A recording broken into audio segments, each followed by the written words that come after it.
There are certain things in life that are so common, so ordinary, so aggressively familiar that they become invisible. You stop noticing them, you stop questioning them. Then one day you look at one for half a second longer than normal and think, wait, what the hell is that?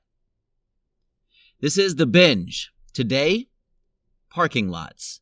Vast oceans of asphalt that cover enormous portions of civilization, cost absurd amounts of money, and somehow became one of the defining features of modern life. It's the Binge Podcast where everything's a blast. It's the Binge Podcast. Come join us fast. Imagine you're an alien arriving on Earth. You descend from the stars, you study humanity, you examine our cities, our monuments, our technology, our culture, and after careful observation, you reach an unavoidable conclusion. These people absolutely love empty pavement. Because from space, that's what it looks like. Gigantic gray rectangles everywhere. Next to stores, next to offices, next to schools, next to stadiums, next to airports. Next to places that already have other parking lots. Entire landscapes devoted to storing objects that are not currently being used. It's one of the strangest things humans have ever built. We rarely think about it because parking lots feel normal. But normal is often just another word for something weird we've gotten used to. And parking lots are incredibly weird. Imagine explaining them to somebody from the year 1700. You'd say, well, most people own a machine. Reasonable enough. The machine moves them around. Makes sense. And because there are millions of machines, we've covered huge portions of the planet with giant paved fields where the machines can sit motionless. At this point, the person from 1700 starts wondering if you've been drinking. The weird thing is that cars get all the attention. Cars are glamorous. Cars appear in movies. Cars get songs written about them. Cars symbolize freedom. Parking lots are the opposite. Nobody dreams about parking lots. Nobody puts posters of parking lots on their bedroom wall. Nobody whispers, one day, I hope to own a beautiful 400-space asphalt surface. And yet parking lots are arguably just as important to modern life as the cars themselves. Because a car spends most of its existence doing absolutely nothing. Think about that.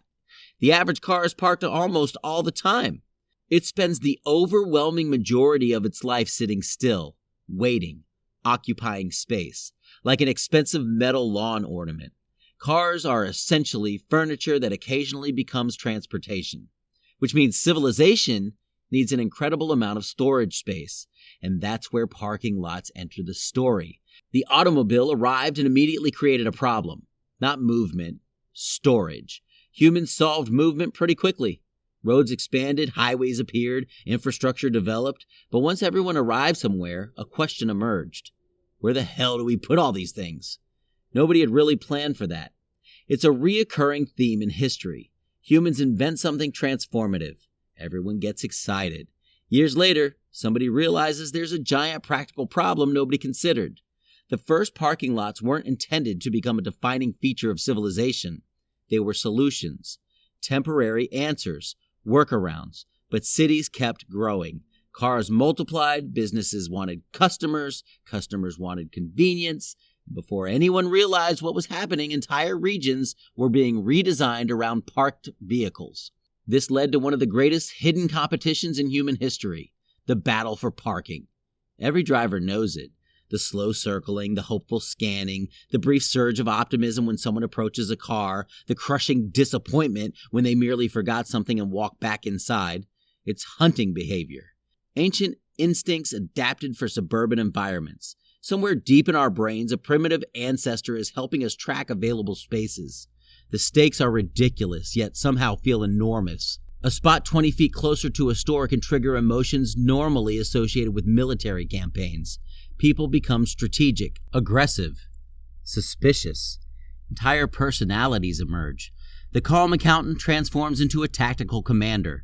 The friendly neighbor becomes a territorial warlord. All because of painted lines on asphalt. Parking lots reveal fascinating truths about human behavior. For example, People will spend 10 minutes searching for a closer parking space to avoid a 60-second walk. Economically, this makes no sense. Logically, it makes no sense. Psychologically, it makes perfect sense. Humans are creatures of convenience. The closer option feels like victory. The distant option feels like surrender, even though both result in buying paper towels. Parking lots are also one of the few places where complete strangers silently negotiate territory dozens of times per hour. No words, just signals, eye contact, tiny vehicle movements, unspoken agreements, occasional betrayals. It's basically diplomacy conducted at 5 miles per hour. Then there's the design itself. Parking lots have a unique aesthetic. Not beautiful exactly, not ugly either, just strangely familiar. Rows, lines, islands of landscaping that appear to have been designed by people who don't particularly enjoy plants. Light poles standing like lonely sentries. Shopping carts migrating across the landscape like metallic tumbleweeds. At 3 in the afternoon, a parking lot feels practical. At 2 in the morning, it feels existential. Same location, entirely different emotional experience. Few environments transform so dramatically based on time of day. This is probably why filmmakers love them. Parking lots can be anything. Comedy, drama, crime, romance, horror. A parking lot at sunset feels nostalgic. A parking lot at midnight feels like somebody made a bad decision. They're transitional spaces. Nobody wants to stay there. Everyone is either arriving or leaving. There's always movement, always uncertainty, always the sense that something is about to happen, or has just happened. The funny thing is that parking lots are astonishingly expensive, not just to build, but to maintain, to illuminate, to secure, to drain when it rains, to plow when it snows, to repaint, to repair.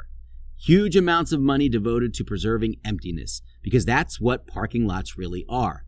Managed emptiness. Curated nothingness. The entire purpose is to remain available. A full parking lot is often considered a problem. Its success depends on having enough unused space. Imagine any other business model working this way. A restaurant wants full tables. A hotel wants occupied rooms. An airline wants filled seats. Parking lots are often designed around the possibility that lots of nothing might happen simultaneously. It's a fascinating inversion. And then there are stadium parking lots, the absolute monarchs of the parking world. These places are enormous. You stand in one and feel like you've accidentally wandered onto a military airfield. Thousands upon thousands of spaces. For most of the year, they sit largely empty. Then suddenly, 50,000 people arrive. Chaos erupts. The event ends. Everyone leaves at once. The entire process resembles a controlled evacuation from civilization. What I love most about parking lots is how accidental they feel. Nobody sat down centuries ago and envisioned them. Nobody dreamed of endless asphalt. Nobody painted romantic scenes of future parking infrastructure. They emerged from millions of individual decisions, a byproduct of convenience, a side effect of mobility, a compromise. And that's often how history works. The world around us wasn't always carefully planned. Sometimes it's the cumulative result of people solving immediate problems. Need a place to put cars? Need more spaces? Need another lot? Need a bigger lot? Repeat for 70 years. Congratulations, you've transformed an entire continent. Parking lots also reveal something deeper about modern life. We've become incredibly good at engineering movement. Planes cross oceans, trains cross countries, cars cross cities, yet much of our infrastructure exists because movement eventually stops. Destinations matter. Arrival matters. The end of the journey matters. In some strange way, parking lots are monuments to arrival, evidence that someone successfully got somewhere. A giant physical record of human activity. Millions of tiny journeys ending in painted rectangles. It's oddly poetic when you think about it. Or maybe I've spent too much time thinking about parking lots. That's always possible. The next time you're standing in one, take a moment and actually look around. You're standing inside one of the largest, most overlooked architectural experiments in history. A landscape so common, it's become invisible. A place nobody notices despite spending years of their lives in it. A monument to convenience. A kingdom of asphalt. A vast machine designed to hold other machines while they wait. And somehow, against all odds, it's become one of the defining environments of the modern world, which is pretty damn strange when you think about it. That's it for The Binge. Next time, we'll obsess over something else you've stopped noticing and discover that it's far weirder than anyone realized. If you enjoyed this podcast, please like and subscribe. You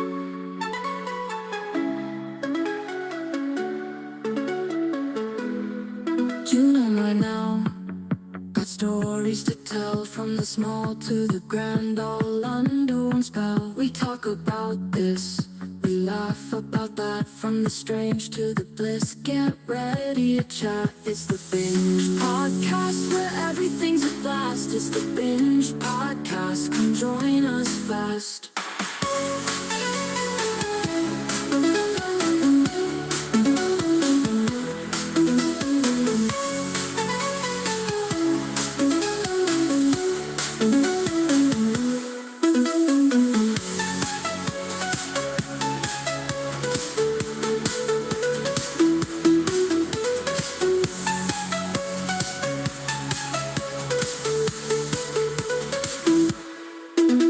By now, got stories to tell, from the small to the grand, all under one spell. We talk about this, we laugh about that, from the strange to the bliss. Get ready to chat. It's the Binge Podcast, where everything's a blast. It's the Binge Podcast, come join us fast.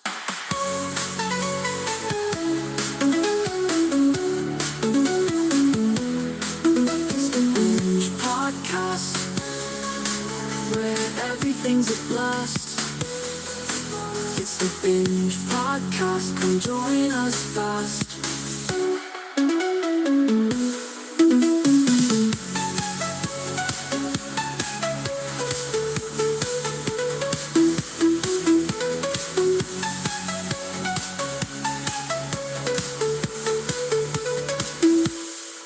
Tune in right now, got stories to tell, from the small to the grand, all under one spell. We talk about this, we laugh about that, from the strange to the bliss. Get ready to chat. It's the Binge Podcast, where everything's a blast. It's the Binge Podcast, come join us fast.